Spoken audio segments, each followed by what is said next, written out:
नमस्कार, आप देख रहे हैं IBC 24। मैं हूं आपके साथ विजय कुमार पंड्या और मध्य प्रदेश की बात में आप सभी का स्वागत है। किसान आंदोलन के समर्थन में शनिवार को भोपाल में कांग्रेस ने जबरदस्त प्रदर्शन किया। प्रदेश कांग्रेस अध्यक्ष कमलनाथ की अगुवाई में हजारों कार्यकर्ता भोपाल के जवाहर चौक पर जुटे। उन्होंने राजभवन तक मार्च भी निकाला था। रोशनपुरा के पास ही कांग्रेसी कार्यकर्ताओं को रोक लिया गया। इस दौरान पुलिस ने 50 से ज्यादा आंसू गैस के गोले दागे, लाठियां भी भांजी और वाटर कैनन का इस्तेमाल भी हुआ। पूर्व मुख्यमंत्री दिग्विजय सिंह समेत 20 नेताओं को गिरफ्तार किया गया। कमलनाथ ने सोशल मीडिया अकाउंट पर लिखा, शांतिपूर्ण प्रदर्शन कर रहे हजारों किसान भाइयों और कांग्रेस जनों पर शिवराज सरकार के इशारे पर बर्बर लाठीचार्ज किया गया। हालांकि कांग्रेस के इस मेगा शो को बीजेपी सिर्फ पॉलिटिकल प्रोपेगेंडा बता रही है, लेकिन इस प्रदर्शन से किसे क्या मिला, इस पर भी बात करेंगे। ये रिपोर्ट देखिए जरा।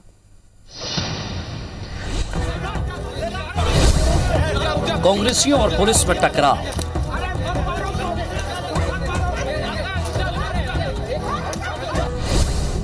बैरिकेड पर चढ़े कांग्रेसी।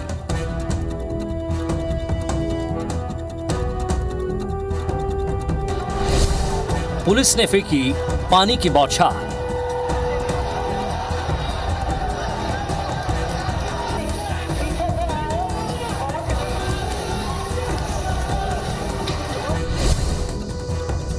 आंसू गैस का इस्तेमाल।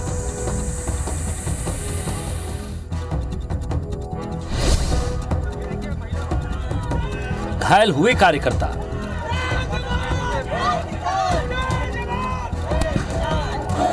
ये तस्वीरें भोपाल के रोशनपुरा चौराहे की हैं, जब कृषि कानून का विरोध करने के लिए कांग्रेस कार्यकर्ता जवाहर चौक से राजभवन का घेराव करने निकले। बीते साल सत्ता जाने के बाद ये पहला मौका रहा जब कांग्रेस के सारे नेता एक साथ सड़क पर उतरे। संगठन के पदाधिकारियों से लेकर पूर्व मंत्रियों और विधायकों की मौजूदगी ने इस प्रदर्शन की ताकत में इजाफा किया। पूर्व मुख्यमंत्री कमलनाथ, अरुण यादव और सुरेश पचौरी के साथ ट्रक पर सवार रहे नेता तो पूर्व मुख्यमंत्री दिग्विजय सिंह ने अपने समर्थकों के साथ पूरा रास्ता तय किया।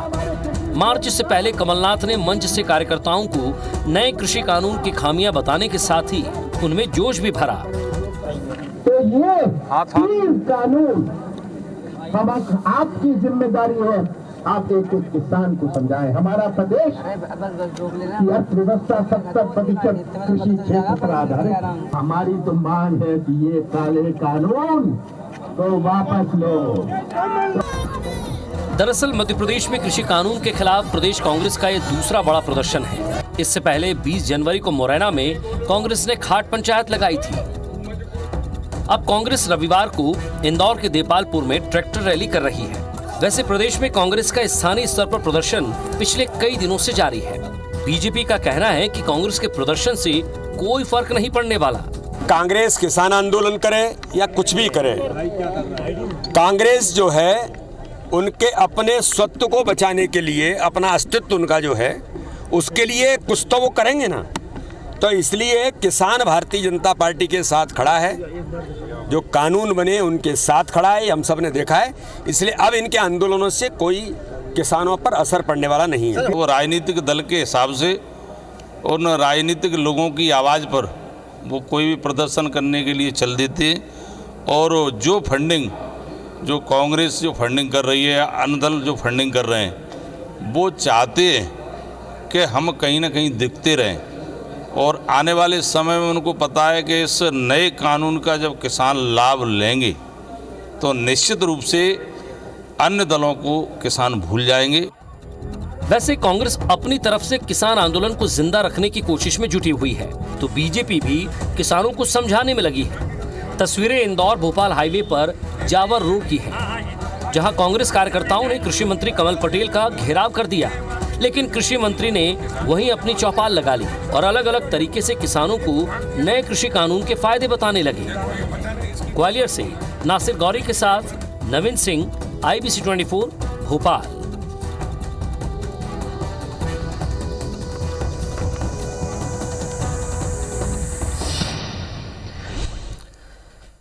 तो किसानों के समर्थन में कांग्रेस है, प्रदर्शन दिल्ली में है, एक प्रदर्शन आपने भोपाल में भी देखा।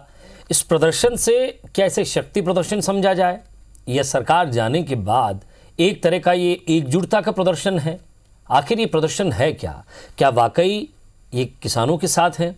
और अगर किसानों के साथ हैं और शांतिपूर्ण तरीके से अपना प्रदर्शन कर रहे थे तो फिर लाठीचार्ज और आंसू गैस के गोले क्यों छोड़े गए? ये भी ज़रा पूछेंगे। कमल पटेल जी कृषि मंत्री हैं मध्य प्रदेश के, हमारे साथ जुड़ रहे हैं। सर स्वागत है आपका। सचिन यादव जी पूर्व कृषि मंत्री हैं मध्य प्रदेश के, वो भी हमारे साथ जुड़ गए हैं। दिनेश गुप्ता साहब वरिष्ठ पत्रकार हैं, वो भी हमारे साथ हैं। मैं किसी भी पॉलिटिकल एंगल पर जाऊंगा उससे पहले मैं दिनेश गुप्ता साहब आप ही से मैं जानना चाहता हूं, ये कोई पहली बार नहीं है कि प्रदर्शन हुआ है, वाटर कैनन का इस्तेमाल हुआ है और आंसू गैस के गोले छोड़े गए। इससे पहले भी कई राजनीतिक प्रदर्शन हुए हैं, किसानों को लेकर प्रदर्शन हुए हैं, गोलियां तक चली हैं। और ऐसा नहीं है किसी एक पार्टी पर यह आरोप है, दोनों ही पार्टियां एक दूसरे पर गोलियां चलाने का आरोप लगाती रही है। किसान की राजनीति दोनों ही पार्टियां करती आई हैं, किसान की हिमायती भी दोनों पार्टियां हैं। सवाल यह है कि इस प्रदर्शन से क्या दिल्ली में बैठे किसानों को संबल मिलेगा क्या?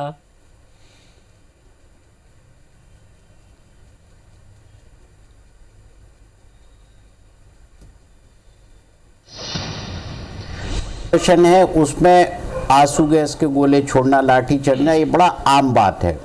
लेकिन ये जो किसान आंदोलन है, ये किसान आंदोलन कांग्रेस के लिए एक चुनौती है, क्योंकि हमने ये देखा कि कांग्रेस ने किसानों के मसले पे काफ़ी लेट स्टैंड लिया। अभी तक तो वो दिल्ली में जो किसान धरने पर बैठे थे वो उसके साथ खड़े हुए नज़र नहीं आ रहे थे। लेकिन पिछले कुछ दिनों से हम देख रहे हैं कि कांग्रेस पार्टी ने इसमें अपनी भागीदारी शुरू की है, जो शायद जनभावनाओं को समझ रहे हैं। लेकिन जब हम इसको मध्य प्रदेश के परिदृश्य में देखते हैं तो निश्चित तौर पर कांग्रेस पार्टी के सामने उनका अपना जो है एक बड़ी चुनौती है, अपने आप को जो है अपना वर्चस्व बचा के रखना। जो मार्च का घटनाक्रम है, जिस तरह से कांग्रेस को लेकर मनोवैज्ञानिक तौर पर यह दबाव बनाया जा रहा है कि उसका जो है अस्तित्व खतरे में है। आने वाले दिनों में नगरीय निकाय चुनाव है और कांग्रेस को सक्रिय बने रहने के लिए कोई ना कोई एक मूवमेंट लगातार बना के रखना है, दबाव बना के रखना है। और जो आप देख रहे हैं कि किसानों से महत्वपूर्ण मुद्दा तो कुछ हो नहीं सकता मध्य प्रदेश में, क्योंकि जो मुख्यमंत्री शिवराज सिंह चौहान है उनका चेहरा किसान पुत्र का चेहरा है। और उस राज्य में यदि किसानों का कांग्रेस बड़ा आंदोलन खड़ा करने में सफल हो जाती है तो निश्चित तौर पर उसके लिए ये एक बड़ी जीत होगी। जी कमल पटेल साहब, आपने तो बहुत ही नायाब तरीका निकाला था। जो लोग भोपाल की तरफ जा रहे थे आप उन्हीं के बीच बैठ गए, उन्हीं के बीच बैठकर बातचीत करने लगे, उन्हें समझाने भी लगे और किसान कानून का क्या फ़ायदा है ये भी आप समझाने लगे। एक बात ज़रा बता दीजिए, मध्य प्रदेश से लेकर दिल्ली तक और दिल्ली से लेकर वापस मध्य प्रदेश तक, क्या वाकई लोग समझ नहीं पा रहे हैं या ठीक से समझा नहीं रहे हैं, या फिर अब इस मुद्दे को लेकर सिर्फ और सिर्फ एक पॉलिशिंग हो रही है अपनी राजनीति की? हर एक नेता ये कोशिश कर रहा है कि कम से कम क्यों ना मैं किसान हिमायती हो जाऊं, चाहे वो आपकी पार्टी का क्यों ना हो और आप खुद क्यों ना हो। देखिए, पहले तो मैं बता दूं आपको कि मैं शुद्ध किसान हूं जी, और किसानी खुद करता हूं। भारत आजाद हुआ 15 अगस्त 47 को, लेकिन किसानों को और गांवों को आजादी दिलाई है मोदी जी ने अभी 24 अप्रैल 2020 को, जिस दिन उन्होंने प्रधानमंत्री स्वामित्व योजना प्रारंभ की। अब गांव की प्रॉपर्टी का जो आबादी में बसता है उसका प्लाट की कीमत कलेक्टर गाइडलाइन से तय होगी, उसको दस्तावेज मिलेगा। दस्तावेज मिलने से उसकी कलेक्टर गाइडलाइन से वैल्यू होने से उसके मकान प्लाट की कीमत हो जाएगी, मकान की कीमत होगी और उससे वो व्यापार, व्यवसाय और उद्योग भी लगा सकेगा। यानी अभी तक किसानों को सिर्फ खेती करने के लिए मजबूर किया गया था। कांग्रेस ने 60 साल राज किया, किसानों को बर्बाद किया, गांवों को बर्बाद किया। महात्मा गांधी जी के सपने को भी उन्होंने साकार नहीं किया, मोदी जी ने साकार किया। तो इसलिए हम मोदी जी का अभिनंदन करते हैं। पहले किसान आंदोलन ये मैं तभी सचिन यादव जी इनसे पूछता कि भाई ये काय के लिए आंदोलन कर रहा हूँ, तुम किसान के हित में हो क्या हित में? पहले ये देखो ये तीनों कृषि कानून क्या है, जरा पढ़ो समझो, उसके बाद में बात करो। मैं आपसे बहस करने को तैयार हूँ और मैं जहां भी चौपाल लगाई गांव में जाता हूँ, मैं भी उसी बहस के लिए बैठा हूँ ना। आप जो बात करें साथ सचिन यादव जी ने सुन लिया होगा, एक वर्तमान कृषि मंत्री, एक पूर्व कृषि मंत्री। सचिन यादव जी वो खुली चुनौती दे रहे हैं आपको, कह रहे हैं मैं बहस के लिए तैयार हूँ। आपने ठीक से पढ़ा नहीं, इसको समझा नहीं। कहीं भी किसानों के बीच में चलो और आप बताओ, किसानों के बीच में जाकर बात करते हैं। सचिन यादव जी, आपका प्रदर्शन में लाठियां, आंसू गैस के गोले और दूसरा ये कि आपको खुली चुनौती, क्या कहेंगे इस पर? देखिए, मैं इनकी चुनौती को स्वीकार करता हूं, मेरे साथ पे चले और जो नए तीनों कृषि कानून, जो काले कानून जो लागू किए गए हैं, उस पर व्यापक बहस होनी चाहिए। और मेरा ये कहना है, अगर ये तीनों कृषि कानून वाकई किसान हित में थे तो क्या कारण था कि ना तो इसके ऊपर राज्यसभा में चर्चा होती है, ना ही लोकसभा में इस पर बहस होती है, ना ही जितने भी प्रदेश के मुखिया हैं उनसे कोई चर्चा होती है, ना ही विपक्ष से कोई चर्चा होती है, ना ही जितने किसान संगठन उनसे चर्चा होती है। तो एक अध्यादेश के माध्यम से इन तीनों कृषि कानूनों को लाने की क्या आवश्यकता पड़ गई है?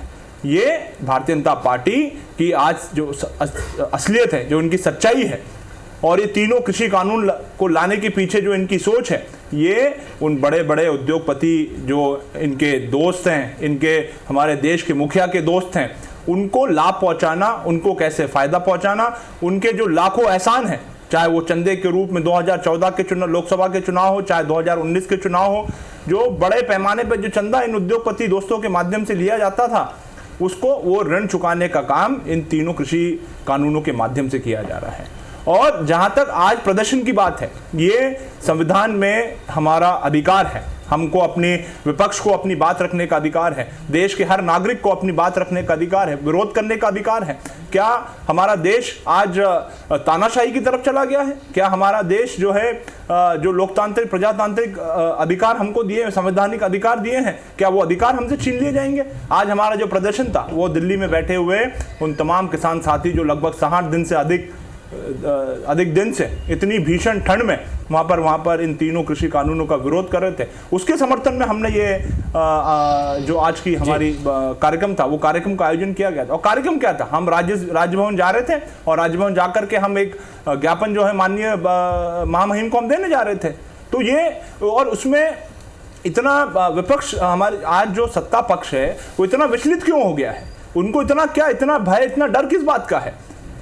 कमल पटेल जी, कमल पटेल जी, जरा इस बात का जवाब दीजिएगा कि सरकार को इतना तगड़ा एक्शन लेने की जरूरत थी क्या? आप लाठीचार्ज कर रहे हैं, तस्वीरें भी आप देख रहे होंगे, लाठीचार्ज कर नहीं देख रहे होंगे तो आप आईबीसी देखेंगे तो आपको पता चल जाएगा। वाटर कैनन डाल रहे हैं और सर, और कृषि मंत्री जी, और आपने किसानों को नहीं छोड़ा, आपने हमारे कांग्रेस के कार्यकर्ताओं को नहीं छोड़ा, आपने यहां तक कि हमारे जो मीडिया के साथी हैं उन मीडिया के साथियों तक को नहीं बख्शा आपने।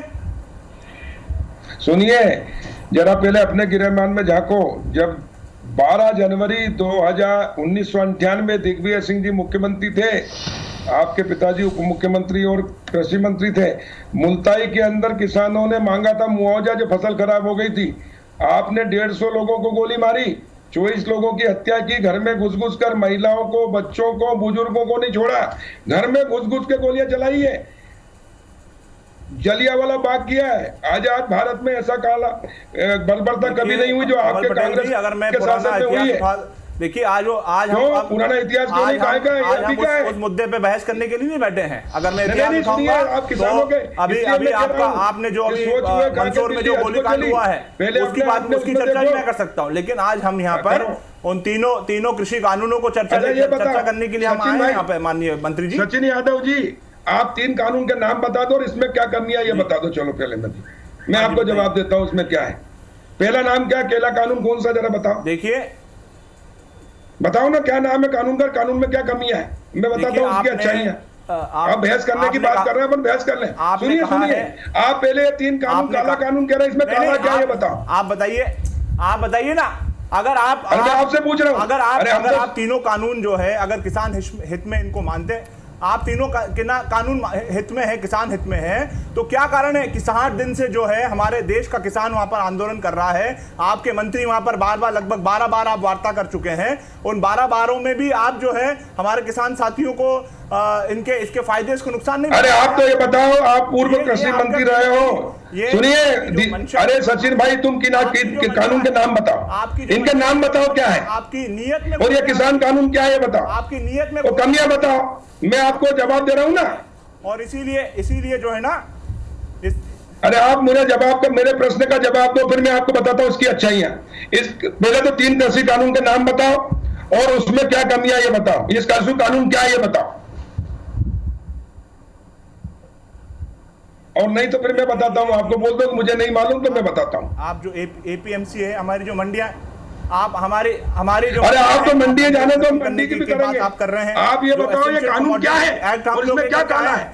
आप काला कहने से काला नहीं हो एक्ट जाएगा। हम लेकर के आए हैं, वो तीनों एक्ट को आप एसेंशियल कमोडिटी एक्ट को आप खत्म करने की बात कर रहे हैं, जिससे पूरा जो है देश में पहला कानून क्या है, कालाबाजारी क्या है, बढ़ेगी, तीसरा क्या है, इसमें क्या कमी है, हम दूर करेंगे। और तीसरा कानून जो है आपका, जो तीसरा कानून है आपका, वो तीसरा कानून जो है आपका, तीसरा कानून जहां पर आप ठेका पद्धति को बढ़ावा देने का काम आप कर रहे हैं, वो जो कि कुल मिलाकर के हमारे जो किसान साथी हैं, वो किसान साथी अपने ही खेत के अंदर बंधुआ मजदूर के रूप में हो जाएंगे। ये तीनों कृषि कानून हैं आपके, और इसके पीछे जो सच्चाई है, वो सच्चाई हमारे जो देश के मुखिया हैं, वो देश के मुखिया कुल मिलाकर के जो अडानी और अंबानी हैं, उन अडानी अंबानी को एक व्यक्ति जो अडानी है वो किसानों की उपज को खरीदेगा, और अडानी अंबानी जो है वो बड़े बड़े आउटलेट के माध्यम से उनकी उपज को बेचने का काम करेगा।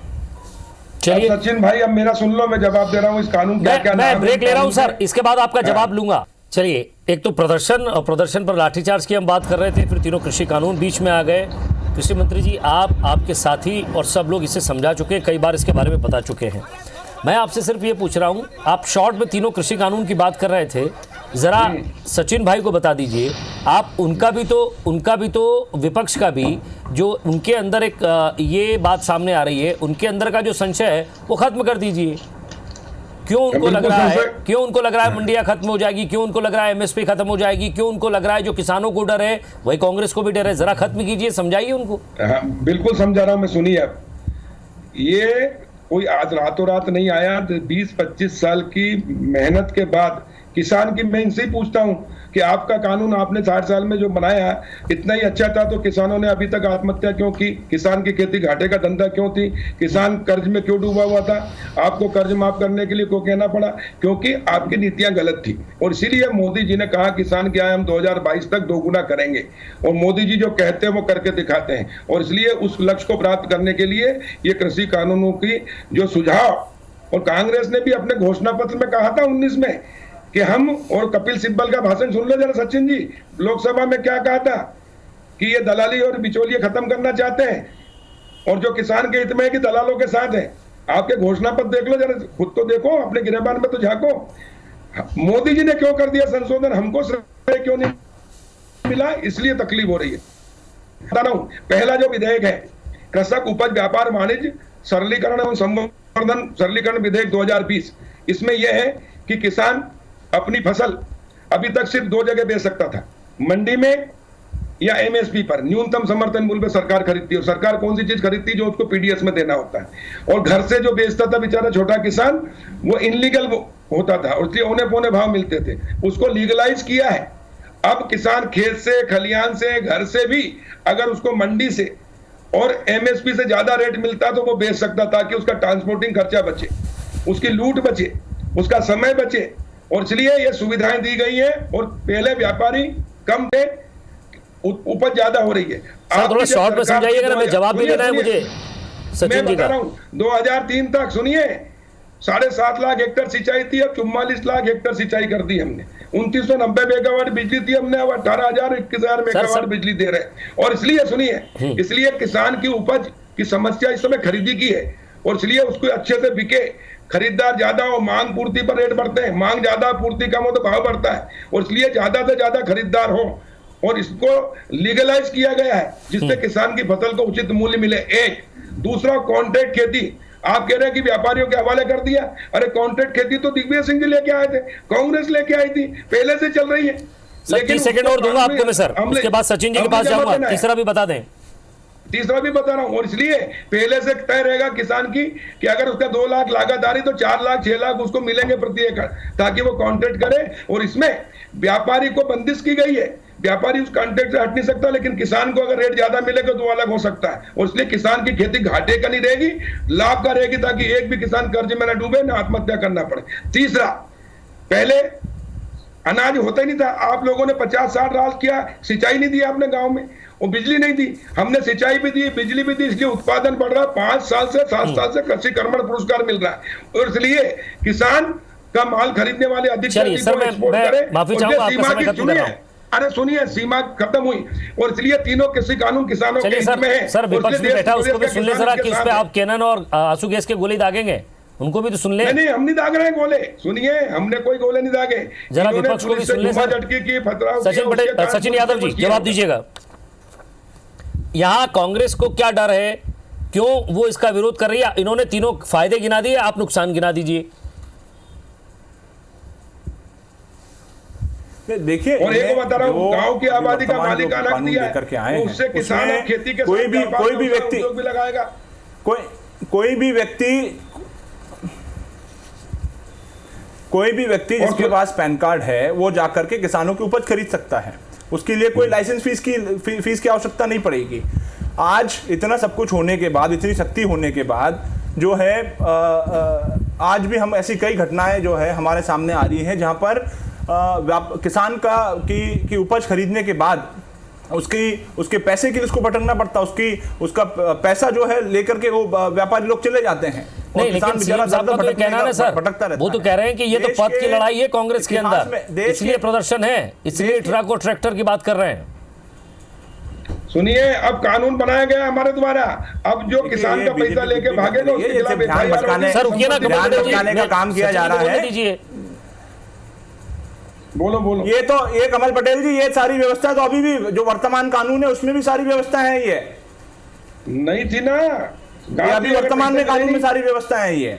नहीं, हमने तत्काल अरे नहीं थी तो अभी सवाल ये था, आप दोनों से देखिए, आप सारी इनको एफआईआर करने की उनकी संपत्ति देखिए सर, भारतीय जनता पार्टी और केंद्र की सरकार हर जगह इन्हीं को समझाती आ रही है, तो क्या आपके समझाने से नहीं समझ रहे हैं, या समझना नहीं चाहते हैं, या कांग्रेस इसे समझ गई है कि कम से कम जनता नहीं समझ रही है तो हम समझाएंगे किसी और तरीके से? तो ये प्रदर्शन था, ये शक्ति प्रदर्शन था पार्टी के अंदर, मैं ये भी बात कर रहा था। और सवाल ये भी कि अब जब आने वाले समय में मध्य प्रदेश में कुछ समय बाद निगम चुनाव सामने आएंगे, तो क्या पार्टी एक रेस कर रही है अंदर ही अंदर, या पार्टी अभी से वर्जिश कर रही है ताकि वो अपनी ताकत दिखा सके? और वाकई क्या बीजेपी जिस तरह से प्रदर्शन को रोकने की कोशिश कर रही है वो न्याय संगत है? ये हमने जानने की कोशिश की, लेकिन सवाल यही कि दोनों तरफ से सिर्फ और सिर्फ आरोप और प्रत्यारोप होते रहे। आप तीनों का शुक्रिया, नमस्कार।